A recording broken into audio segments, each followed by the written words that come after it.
एक बार की बात है, एक तालाब में दो मछलियां और एक मेढक साथ रहा करते थे। एक मछली का नाम शतबुद्धि और दूसरी का नाम सहस्त्रबुद्धि था। वहीं मेढक का नाम एक बुद्धि था।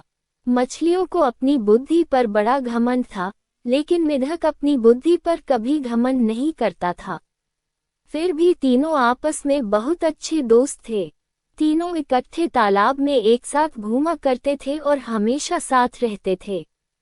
जब भी कोई समस्या आती तो तीनों साथ मिलकर उससे निपटते थे।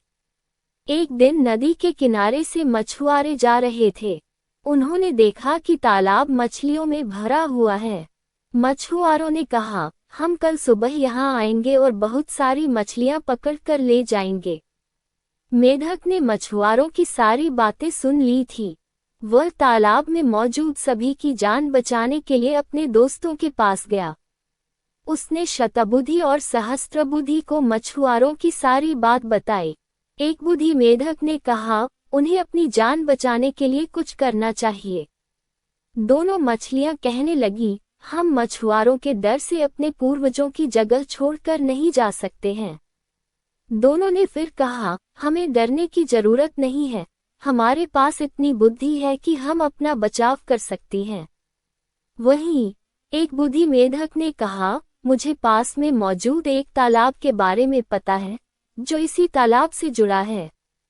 उसने तालाब के अन्य जीवों को भी साथ चलने को कहा, लेकिन कोई भी एक बुद्धि मेढक के साथ जाने को तैयार नहीं था, क्योंकि सभी को शतबुद्धि और सहस्त्रबुद्धि पर भरोसा था कि वो उन सबकी जान बचा लेंगी। मेढक ने कहा, तुम सब मेरे साथ चलो, मछुआरे सुबह तक आ जाएंगे। इस पर सहस्त्रबुद्धि ने कहा, उसे तालाब में छिपने की एक जगह पता है। शतबुद्धि ने भी कहा, उसे भी तालाब में छिपने की जगह मालूम है।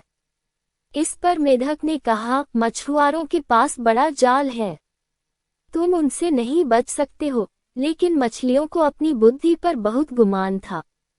उन्होंने मेढक की एक न सुनी, लेकिन मेढक उसी रात अपनी पत्नी के साथ दूसरे तालाब में चला गया। शतबुद्धि और सहस्त्रबुद्धि ने एक बुद्धि का मजाक उड़ाया। अब अगली सुबह मछुआरे अपना जाल लेकर वहां आ पहुंचे। उन्होंने तालाब में जाल डाला।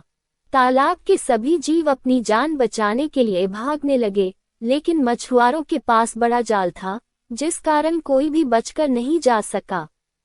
जाल में बहुत सारी मछलियां पकड़ी गईं। शतबुद्धि और सहस्त्रबुद्धि ने भी बहुत बचने की कोशिश की, लेकिन उन्हें भी मछुआरों ने पकड़ ही लिया। जब उन्हें तालाब से बाहर लाया गया, तब तक दोनों की मौत हो चुकी थी। शतबुद्धि और सहस्त्रबुद्धि का आकार सबसे बड़ा था, इसलिए मछुआरों ने उन्हें लग रखा था। उन्होंने बाकी मछलियों को एक टोकरी में डाला, जबकि शतबुद्धि और सहस्त्रबुद्धि को कंधे पर उठाकर चल दिए। जब वह दूसरे तालाब के सामने पहुंचे, तो एक बुद्धि मेढक की नजर इन दोनों पर पड़ी। उसे अपने मित्रों की यह हालत देख बड़ा दुख हुआ। उसने अपनी पत्नी से कहा कि काश इन दोनों ने मेरी बात मान ली होती, तो आज ये जिंदा होती। कहानी से सीख, कभी भी अपनी बुद्धि पर घमंड नहीं करना चाहिए। एक दिन यही घमंड जानलेवा साबित हो सकता है।